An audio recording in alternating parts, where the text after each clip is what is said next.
बच्चों, हम कक्षा 10th के सामाजिक विज्ञान की पुस्तक भारत और समकालीन विश्व भाग 2 का अध्ययन कर रहे हैं और इस पुस्तक का प्रथम अध्याय चल रहा है हमारा यूरोप में राष्ट्रवाद का उदय। इस अध्याय में बच्चों हमने पिछले भाग के अंदर 1815 की रूढ़िवादिता के बारे में अध्ययन किया था। आज हम क्रांतियों का युग 1830 से 1848 के बीच के क्रांतियों के युग के बारे में अध्ययन करेंगे। क्रांतियों का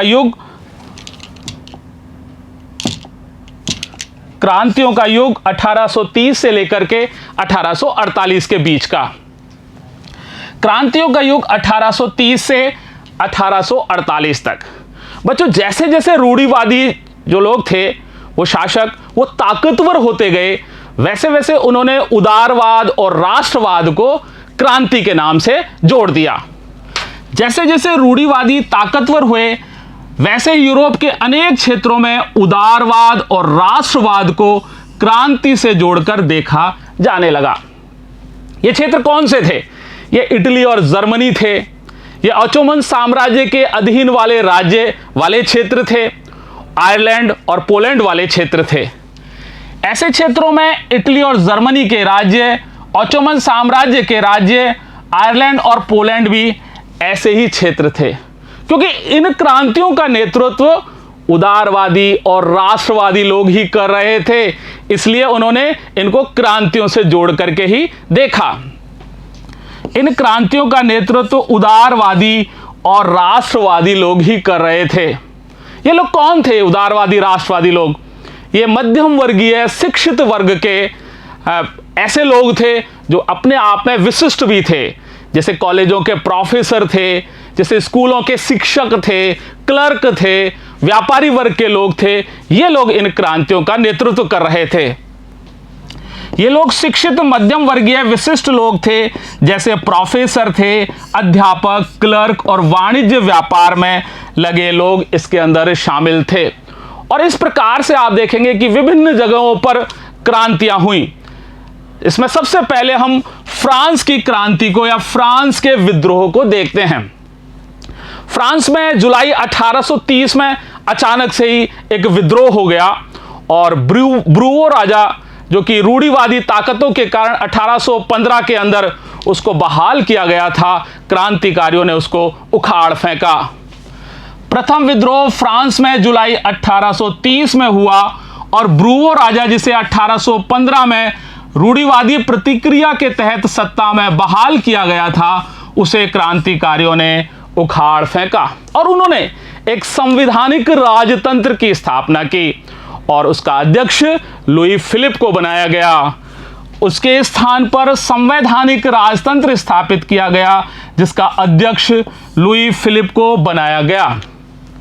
मेटरनिख ने एक बार फ्रांस के बारे में कहा भी था कि जब भी फ्रांस छींकता भी है तो यूरोप के अन्य देशों को सर्दी जुकाम हो जाता है, यानी फ्रांस का प्रभाव इतना जबरदस्त था। मेटरनिख ने एक बार टिप्पणी की थी कि जब फ्रांस छींकता है तो बाकी यूरोप को सर्दी जुकाम हो जाता है। उसके बाद में बेल्जियम की बात करते हैं।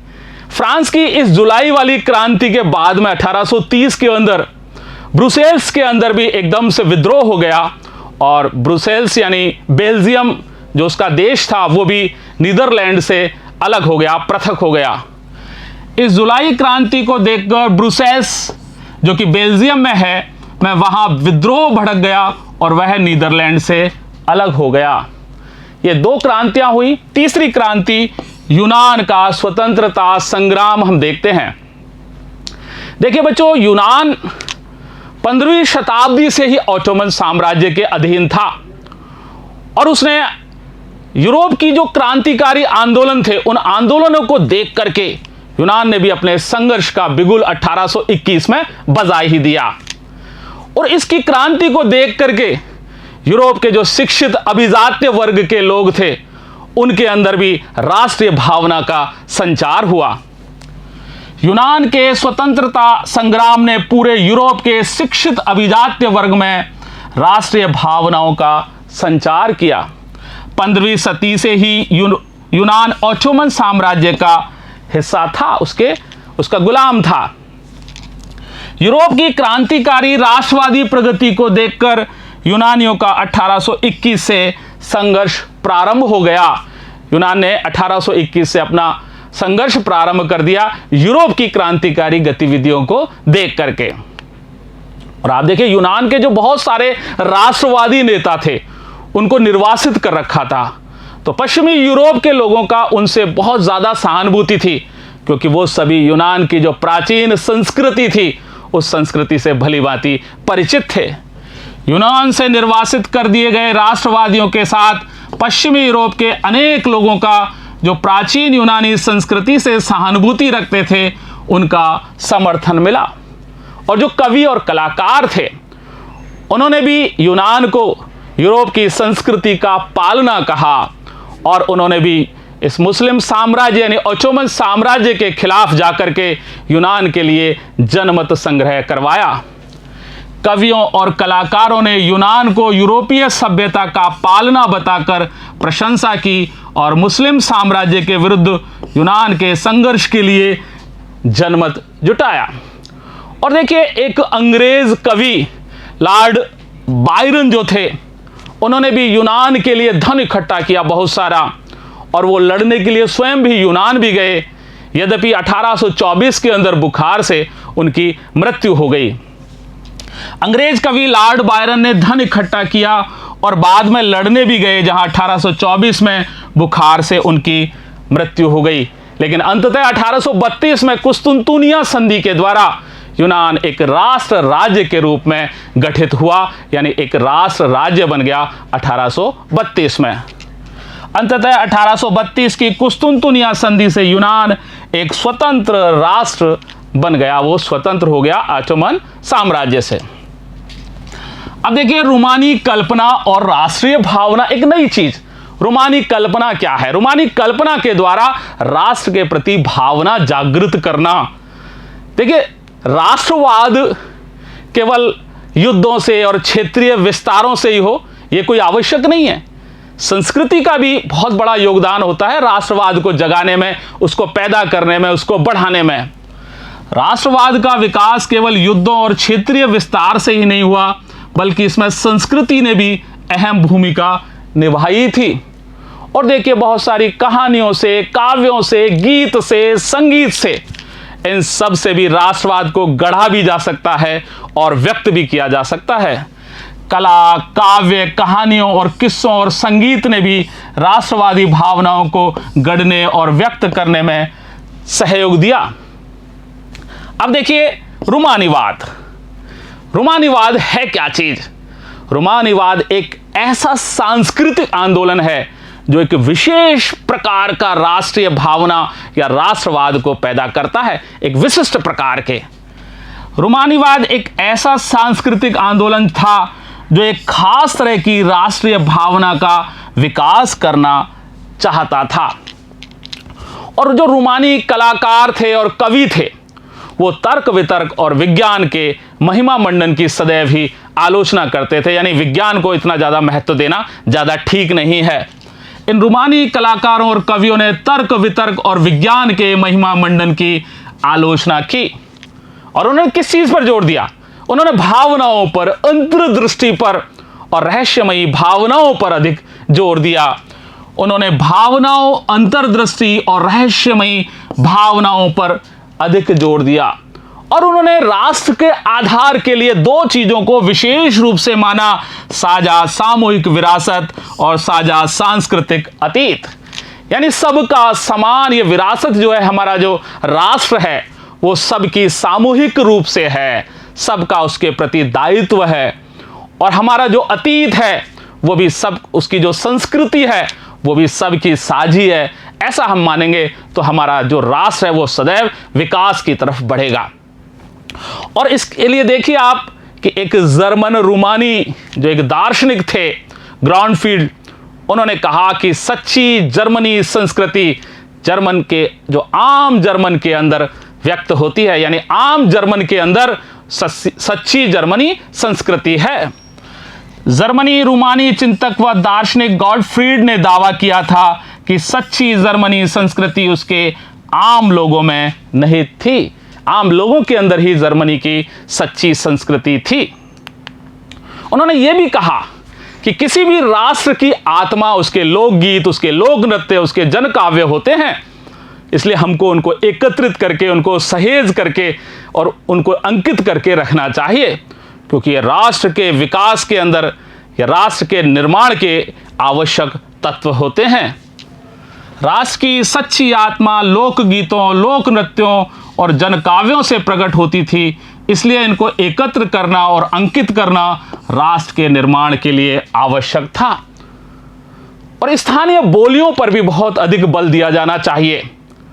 रोमानीवाद के अंदर इस बात का बहुत महत्व है कि स्थानीय बोलियों का भी बहुत महत्व होता है। वो केवल राष्ट्रीय भावना जागृत करने के हिसाब से ही नहीं, बल्कि इसका एक दूसरा कारण भी है कि जो आजकल आधुनिक संदेश हैं उनके प्रचार प्रसार के लिए भी स्थानीय बोलियां बहुत आवश्यक हैं, क्योंकि साक्षरता तो इतनी ज़्यादा थी ही नहीं। तो अगर स्थानीय बोलियां अगर चलती रहेंगी तो कोई भी आधुनिक राष्ट्रीय संदेश होंगे वो एक स्थान से दूसरे स्थान पर बहुत आसानी से पहुंच सकेंगे। स्थानीय बोलियों पर भी बल देना केवल राष्ट्रीय भावना लाना ही नहीं था, बल्कि आधुनिक राष्ट्रीय संदेश को ज़्यादा लोगों तक पहुंचाना था, क्योंकि अधिकांश लोग तो निरक्षर ही थे। अब देखिए, रोमानीवाद का हम सबसे बढ़िया उदाहरण देखें तो पोलैंड इसका एक सबसे विशिष्ट उदाहरण है। 18वीं सदी के आते आते पोलैंड को रूस ने, प्रशा ने और ऑस्ट्रिया ने, इन तीनों ने उसका विभाजन कर दिया था। रोमानीवाद पोलैंड पर खास तौर पर लागू होता है। यहां 18वीं सदी के अंत में रूस, प्रशा और ऑस्ट्रिया जैसी बड़ी शक्तियों ने इसका विभाजन कर दिया था। यद्यपि पोलैंड का भूभाग के रूप में वो स्वतंत्र नहीं था, लेकिन फिर भी संगीत और भाषा के द्वारा पोलैंड ने अपनी राष्ट्रीय भावनाओं को जीवित रखा। यद्यपि पोलैंड अब स्वतंत्र भूभाग क्षेत्र नहीं था, किंतु संगीत और भाषा के जरिए राष्ट्रीय भावनाओं को उन्होंने जीवित रखा। और कैराल कुरेस्पी, एक जो बहुत बड़ा वहां का संगीतकार था, उसने अपने ओपेरा के द्वारा और अपने संगीत के द्वारा उसने राष्ट्रीय जो संघर्ष थे उनका संगीत के द्वारा गुणगान किया, बार बार गुणगान किया, और उसने सारे लोगों के अंदर राष्ट्रीय भावना को जागृत कराया। कैराल कुरेस्पी ने अपने ओपेरा और संगीत के द्वारा राष्ट्रीय संघर्ष का गुणगान किया, और उसने उसके साथ साथ ही वहां के जो दो लोक नृत्य थे विशेष रूप से, एक तो पोलनेस और एक मजूरका, इन दोनों लोक नृत्यों को राष्ट्रीय प्रतीकों के रूप में स्थापित करवा दिया। जैसे लोक नृत्यों को राष्ट्रीय प्रतीकों में बदल दिया। कौन कौन से? पोलनेस और मजूरका, ये वहां के लोक नृत्य थे, इनको उसने राष्ट्रीय प्रतीकों के रूप में स्थापित करवाया।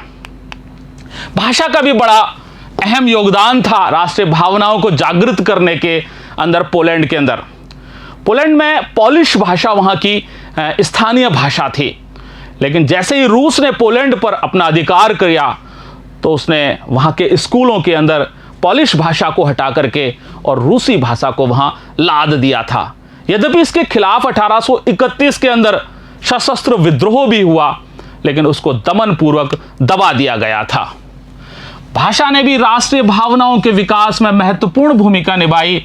रूस ने कब्जे के बाद पोलिश भाषा को स्कूलों से हटाकर रूसी भाषा हर जगह लाद दी थी। 1831 में रूस के विरुद्ध एक सशस्त्र विद्रोह हुआ, जिसे आखिरकार कुचल दिया गया। अब इस बात को उन्होंने एक चुनौती के रूप में ले लिया और पोलिश भाषा को उन्होंने एक हथियार के रूप में काम में लिया।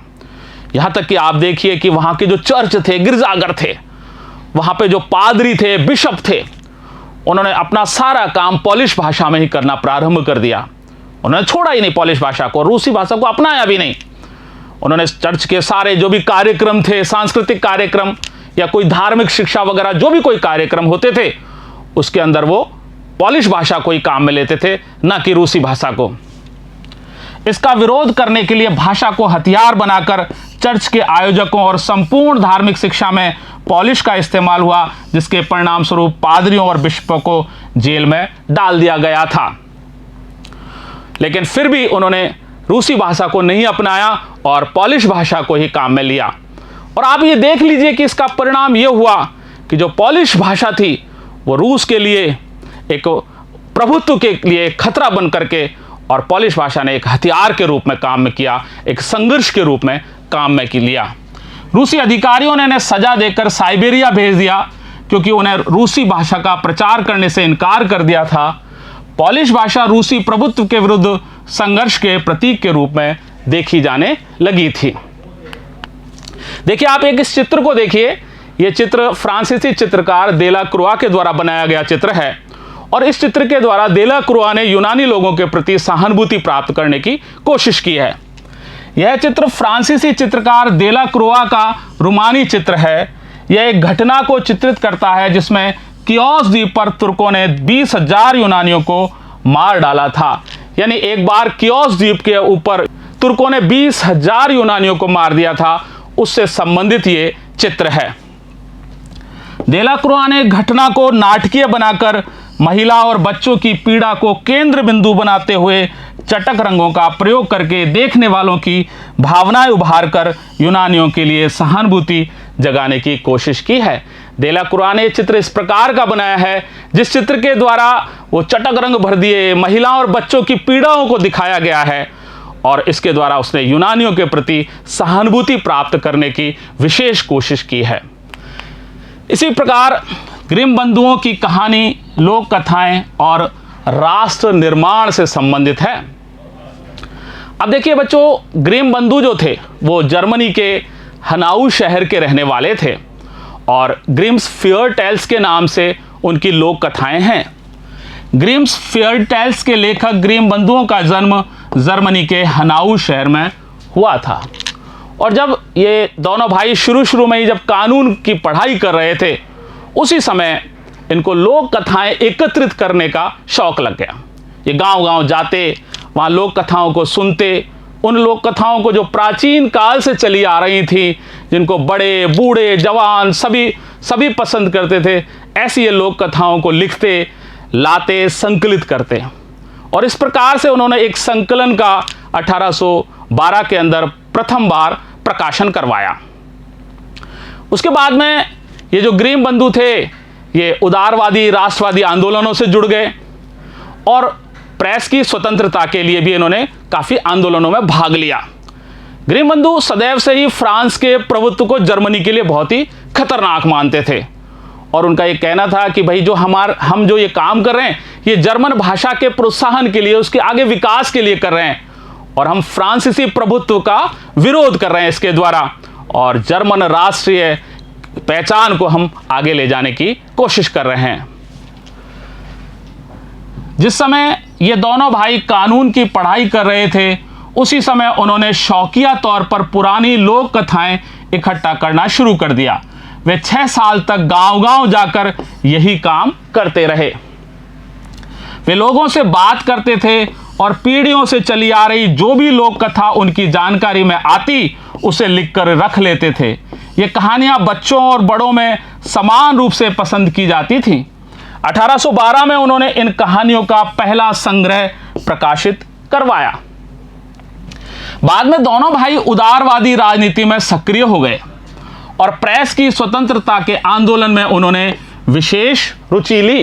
वो उदारवादी आंदोलन में भी शामिल हुए और प्रेस की स्वतंत्रता में भी उन्होंने बढ़ चढ़ करके भाग लिया।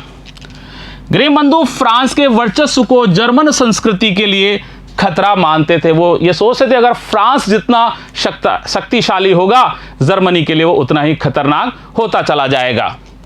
लोक कथाएं इकट्ठी करने और जर्मन भाषा को विकसित करने के अपने प्रयासों को वे फ्रांसीसी प्रभुत्व का विरोध करने और एक जर्मन राष्ट्रीय पहचान गढ़ने की व्यापक योजना का हिस्सा मानते थे। यानी जर्मनी की एक राष्ट्र के रूप में जितनी ज़्यादा पहचान हो सके उसका उनका वो प्रयास था। भूख, कठिनाइयाँ और जन विद्रोह। अब देखिए बच्चों, 1830 का दशक यूरोप के लिए एक बहुत सारी कठिनाइयाँ लेकर के आया। यूरोप में इस दशक के अंदर बहुत ज़्यादा जनसंख्या बढ़ गई और इसका प्रभाव ये हुआ कि रोजगार तो कम रह गए और जिनको नौकरी चाहिए थी उन लोगों की संख्या ज़्यादा बढ़ गई। गाँव से भी जो अतिरिक्त लोग थे वो भी शहरों में आकर के घनी आबादी वाली और जो ऐसी गरीब लोगों की बस्तियां थी उनमें आकर के बस गए थे। 1830 का दशक यूरोप में भारी कठिनाइयां लेकर आया। इस समय पूरे यूरोप में जनसंख्या में जबरदस्त वृद्धि हुई। ज्यादातर देशों में रोजगार कम व नौकरी ढूंढने वालों की संख्या अधिक थी, यानी नौकरियां बहुत कम थी। ग्रामीण क्षेत्रों की अतिरिक्त आबादी शहर जाकर भीड़ से भरी गरीब बस्तियों में रहने लगी। अब एक समस्या और भी आ गई थी। जो छोटे व्यापारी थे शहरों के अंदर, उनके सामने भी समस्या आ गई। वो समस्या क्या थी कि उसी समय ब्रिटेन में काफ़ी अधिक मात्रा में औद्योगिकरण हो चुका था, लेकिन शेष यूरोप के अंदर औद्योगिकरण अभी तक नहीं हुआ था। तो ब्रिटेन से जो कपड़ा बन करके आता था शेष यूरोप के अंदर, वो बहुत सस्ता होता था, क्योंकि और देशों के अंदर, यूरोप के अन्य देशों के अंदर कपड़ा वो घरों में बनाते थे, छोटे कारखानों में बनाते थे या कहीं कहीं मशीनों से बनाते थे। वो ब्रिटेन के कपड़े की बजाय महंगा पड़ता था, इसलिए वो ब्रिटेन से प्रतिस्पर्धा ही नहीं कर पा रहे थे और उनके जो रोजगार थे वो बंद होने लग गए। स्थिति बहुत खराब होने लग गई। नगरों के लघु उत्पादकों को अक्सर इंग्लैंड से आयातित मशीन से बने सस्ते कपड़े से कड़ी प्रतिस्पर्धा का सामना करना पड़ रहा था। इंग्लैंड में औद्योगिकरण शेष महाद्वीप से ऊंचा था, इसलिए महाद्वीप को कपड़ा उद्योग में प्रतिस्पर्धा ज़्यादा झेलनी पड़ रही थी, क्योंकि उसका उत्पादन घरों और छोटे कारखानों में होता था और मशीन से तो बहुत कम ही उत्पादन था। इसलिए उनका जो काम था वो बहुत कम होता था। वो व्यापार उनका बंद होने की कगार पर ही आ गया था। अब देखिए, कृषकों की स्थिति भी बहुत खराब थी। जो किसान थे उनके ऊपर सामंती शुल्क तो पहले से ही थे और वो बहुत सारी जिम्मेदारियों के बोझ के तरह बहुत ज़्यादा दबे पड़े थे। कृषक सामंती शुल्कों और जिम्मेदारियों के बोझ तले दबे हुए थे। तो जैसे ही थोड़े बहुत खाने पीने की चीज़ों के दामों में वृद्धि होती थी या किसी कारण से फसल खराब हो जाती थी, तो लोगों की स्थिति बहुत खराब हो जाती थी, भूखों मरने की नौबत आ जाती थी। खाने पीने की चीज़ों के दाम बढ़ने या किसी वर्ष फसल के खराब होने पर व्यापक गरीबी फैल जाती थी। इसी समय देखिए, एक ये कृषक विद्रोह है 1848 का, उसका एक चित्र दिया हुआ है। यहाँ पर सेना से कृषक जो हैं वो झगड़ रहे हैं, आपस में एक टकराव हो रहा है। 1848 में फ्रांस, 1848 का वर्ष फ्रांस में भी एक इसी प्रकार का आया और फ्रांस के अंदर जब खाने पीने की चीज़ों की बहुत ज़्यादा कमी हो गई, बेरोजगारी बहुत ज़्यादा बढ़ गई, तो लोग सड़कों पर उतर आए और उन्होंने चारों तरफ से सड़कों को रोक दिया, अवरोध लगा दिया। 1848 ऐसा ही एक वर्ष था। खाने पीने की कमी और व्यापक बेरोजगारी से पेरिस के लोग सड़कों पर उतर आए, जगह जगह अवरोध लगाए गए और उस समय जो वहाँ के संसदीय राजतंत्र का अध्यक्ष लुई फिलिप था, उसको भाग करके जाना पड़ा, मजबूर होना पड़ा भागने के लिए। लुई फिलिप को भागने पर मजबूर किया गया। उसी समय वहाँ पर एक राष्ट्रीय सभा का गठन किया गया। राष्ट्रीय सभा ने तुरंत ही गणतंत्र की घोषणा कर दी और उसने कहा कि जो 21 वर्ष से अधिक आयु वाले पुरुष हैं, उन सबको मताधिकार प्राप्त होगा और काम की यानी रोजगार की गारंटी भी दी गई। और रोजगार की गारंटी को पूरा करने के लिए पूरे देश के अंदर राष्ट्रीय कारखानों की भी स्थापना की गई। राष्ट्रीय सभा ने एक गणतंत्र की घोषणा करते हुए 21 वर्ष से ऊपर सभी वयस्क पुरुषों को मताधिकार प्रदान किया और काम के अधिकार की गारंटी दी। रोजगार उपलब्ध कराने के लिए राष्ट्रीय कारखाने भी स्थापित किए गए। अब एक 1845 की भी घटना है और वो घटना है सिलेसिया की। 1845 में सिलेसिया के अंदर बुनकरों ने हड़ताल कर दी। उनके जो ठेकेदार थे, वो ठेकेदार उनको कच्चा माल देते थे और बदले में तैयार कपड़ा लेते थे और उनको दाम बहुत कम देते थे। 1845 में सिलेसिया में बुनकरों ने उन ठेकेदारों के खिलाफ विद्रोह कर दिया जो उन्हें कच्चा माल देकर निर्मित कपड़ा लेते थे, परंतु दाम बहुत कम देते थे। और फिर 4 जून को दोपहर में 2 बजे ये सारे बुनकर दो कतारों में और अपने ठेकेदार के कोठी की तरफ चल दिए। जब वो वहां पर पहुंचे और उन्होंने अपनी मांग उसके सामने रखी तो ठेकेदार ने घृणापूर्वक उनको धमकी दी। तो जो भीड़ थी बुनकरों की वो क्रोधित हो गई और उसके अंदर, घर के अंदर अनियंत्रित रूप से घुस गई। उसके सारे जो शीशे के दरवाजे, खिड़कियां वगैरह और जो भी सामान था उन सबको तोड़ दिया। कुछ लोग उसके कपड़ों के जो गोदाम थे उसके अंदर घुस गए, उसको नष्ट कर दिया, उसको तार तार कर दिया और अंततः ठेकेदार को वहां से भाग करके दूसरे गांव में शरण लेने के लिए जाना पड़ा। लेकिन किसी ने भी उसको शरण नहीं दी। लेकिन 24 घंटे के बाद में ही वो जो ठेकेदार था उसने सेना को बुला लिया और सेना ने वहां आकर के बुनकरों पर गोली चलाई, टकराव हुआ और इस टकराव के अंदर 11 बुनकर मारे गए। 4 जून को दोपहर 2 बजे 1845 में बुनकरों की एक भीड़ अपने घरों से निकलकर 2 कतारों में चलते हुए ठेकेदार की कोठी पर पहुंची। वे ज़्यादा मजदूरी की मांग कर रहे थे। उनके घृणा दिखाते हुए उनको धमकियां दी गई थी। इसके बाद यह भीड़ घर में ज़बरदस्ती घुस गई और चमचमाती खिड़कियां, फर्नीचर और चीनी मिट्टी की बनी सारी चीज़ें तोड़ दी गईं। कुछ ने भंडार गृह में घुसकर कपड़े के भंडार को लूटकर उसे तार तार कर दिया। ठेकेदार अपने परिवार के साथ पड़ोस के गांव में भाग गया। हालांकि उसे उस गांव ने शरण देने से इनकार कर दिया। वह 24 घंटों बाद सेना की मदद से लौटा और फिर जो टकराव हुआ उसमें 11 बुनकरों को गोली मार दी गई। अब देखिए 1848 उदारवादियों की क्रांति, यानी उदारवादियों ने 1848 में फाइनल रूप से क्रांतियों के रूप में वो आ गए। ये वो ऐसे क्षेत्र थे जो अभी तक स्वतंत्र भूभाग नहीं थे, जैसे जर्मनी है, इटली है, पोलैंड है और ऑस्ट्रो हंगरी वाला जो साम्राज्य के जो राज्य थे जो अभी तक स्वतंत्र नहीं हुए थे। ये उन लोगों के उदारवादियों की बात है। इन लोगों ने, ये जो बहुत ही शिक्षित और मध्यम वर्गीय लोग थे, उदारवादी लोग थे, इन्होंने अपने संविधान की मांग को राष्ट्रीय एकीकरण की मांग से जोड़ दिया।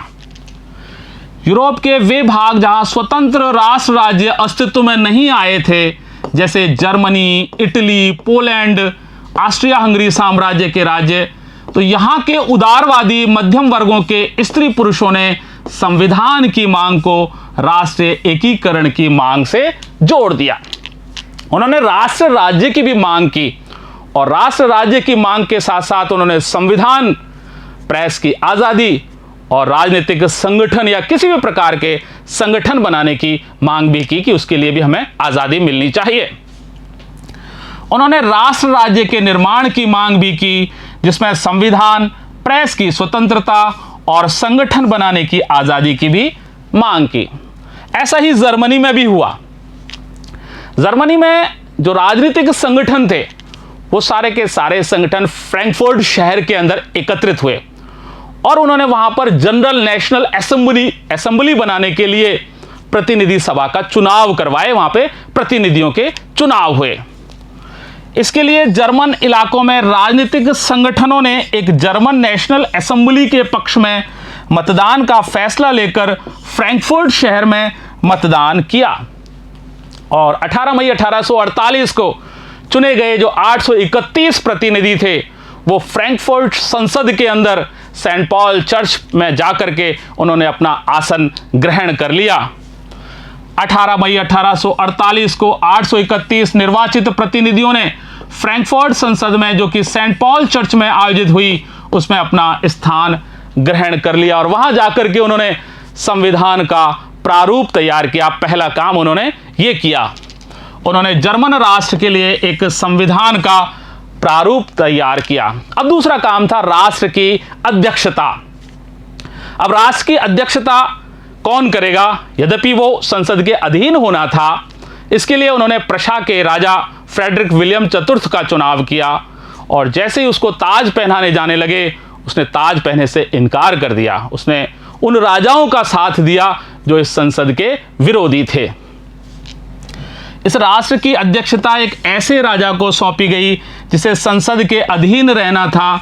जब प्रतिनिधियों ने प्रशा के राजा फ्रेडरिक विलियम चतुर्थ को ताज पहनाने की पेशकश की तो उसने उसे अस्वीकार कर उन राजाओं का साथ दिया जो निर्वाचित सभा के विरोधी थे। एक तरफ जो कुलीन वर्ग था वो सेना का विरोधी चल रहा था, और जो मध्यम वर्ग के प्रतिनिधि थे उन्होंने मजदूरों और कारीगरों की मांग का विरोध कर दिया। इस प्रकार से संसद जो थी वो अल्पमत में आ गई, और फिर सेना को बुला करके संसद को भंग कर दिया गया, और जर्मनी के एकीकरण का जो प्रयास था वो विफल हो गया। एक तरफ कुलीन वर्ग और सेना का विरोध बढ़ गया, तो दूसरी ओर मजदूरों और कारीगरों की मांगों का विरोध करने के कारण मध्यम वर्ग भी अपना समर्थन खो बैठे, जिसका कि संसद में प्रभाव अधिक था। और अंत में सैनिकों को बुलाया गया और असेंबली भंग कर दी गई। अब देखिए आंदोलन में महिलाओं का क्या हुआ, महिलाओं की क्या भूमिका रही और उनको क्या मिला। ये जो भी राष्ट्रवादी आंदोलन हुए, इन सभी आंदोलनों के अंदर महिलाओं ने यद्यपि बहुत बढ़ चढ़ करके हिस्सा लिया था। उन्होंने इन आंदोलनों के अंदर राजनीतिक संगठन भी बनाए, उन्होंने अखबार भी निकाले, उन्होंने राजनीतिक मीटिंगों में भी बैठकों में भी भाग लिया, उन्होंने प्रदर्शनों में भी भाग लिया। लेकिन जब भी उनके लिए राजनीतिक अधिकार की बात आती तो मामला बहुत ही विवादास्पद हो जाता था, उनको किसी भी प्रकार के अधिकार नहीं दिए जाते थे। और आप ये देख लीजिए, जब फ्रैंकफर्ट संसद का जब चुनाव होना था तभी भी उनको मताधिकार से वंचित रखा गया, और फ्रैंकफर्ट संसद के अधिवेशन के दौरान भी उनको केवल प्रेक्षकों की भांति दर्शक दीर्घा में बैठने के लिए ही बुलाया गया। उदारवादी आंदोलन में महिलाओं को राजनीतिक अधिकार प्रदान करने का मुद्दा बहुत ही विवादास्पद था। हालांकि आंदोलन में वर्षों से बड़ी संख्या में महिलाओं ने सक्रिय रूप से भाग लिया था। महिलाओं ने अपने राजनीतिक संगठन भी स्थापित किए, अखबार भी शुरू किए, राजनीतिक बैठकों और प्रदर्शनों में भी उन्होंने शिरकत की थी, भाग लिया था। इन सब के बावजूद उन्हें असेंबली चुनाव के दौरान मताधिकार से वंचित रखा गया, उनको मताधिकार नहीं दिया गया। और जब सेंट पॉल चर्च में फ्रैंकफर्ट संसद की सभा आयोजित की गई तो महिलाओं को केवल प्रेक्षकों की हैसियत से दर्शक दीर्घा में खड़े होने ही दिया गया था। आप देख लीजिए, फ्रैंकफर्ट संसद का ये जो दृश्य है सेंट पॉल चर्च के अंदर हुई थी। यहाँ पर महिलाएं जो दर्शक दीर्घा में ऊपर उसके अंदर संसद ऊपर बाईं दीर्घा में महिलाएं बैठी हुई हैं, उनको केवल प्रेक्षकों के रूप में ही यहाँ पर आमंत्रित किया गया था। अंत में परिणाम क्या हुआ? यद्यपि इस 1830 से 1848 का जो क्रांतियों का युग था, इसमें रूढ़िवादी ताकतों ने उदारवादी आंदोलनों को कुचल तो दिया, लेकिन वो इस बात को अच्छी तरह से जान गए थे कि अब हमको रियायतें देकर के ही इस दमन चक्र को रोकना होगा। यद्यपि रूढ़िवादी ताकतों ने 1848 के उदारवादी आंदोलनों को दबा दिया था, लेकिन राजाओं को यह समझ में आना शुरू हो गया था कि अब रियायतें देकर ही दमन चक्र को समाप्त किया जा सकता है। और जो परिवर्तन पहले से ही पश्चिमी यूरोप के अंदर 1815 से ही प्रारंभ हो गए थे, वो अब 1848 के बाद में मध्य यूरोप में और पूर्वी यूरोप में प्रारंभ कर दिए गए। और जो परिवर्तन पश्चिमी यूरोप में 1815 से पहले हो चुके थे, वे 1848 के बाद मध्य और पूर्वी यूरोप में प्रारंभ कर दिए गए। और हैब्सबर्ग साम्राज्य ने और रूस ने, दोनों ने ही वहां पर जो बहुत अधिक मात्रा में भूदासत्व प्रथा और बंधुआ मजदूरी की प्रथा चल रही थी, वो प्रथाएं अब समाप्त कर दी। हैब्सबर्ग साम्राज्य के क्षेत्रों और रूस में भूदासत्व और बंधुआ मजदूरी प्रथाएं अब समाप्त कर दी गई। तो बच्चों, इस प्रकार से हमने क्रांतियों का जो युग था, यानी यूरोप के अंदर 1830 से 1848 के बीच में विभिन्न प्रकार की क्रांतियां हुई। रूढ़िवादियों के खिलाफ उदारवादी लोगों ने क्रांतियां की। इस क्रांतियों के बारे में हमने अध्ययन किया। अब हम यहीं विराम लेते हैं और अगले भाग में हम जर्मनी और इटली के एकीकरण यानी उनके निर्माण के बारे में अध्ययन करेंगे। धन्यवाद।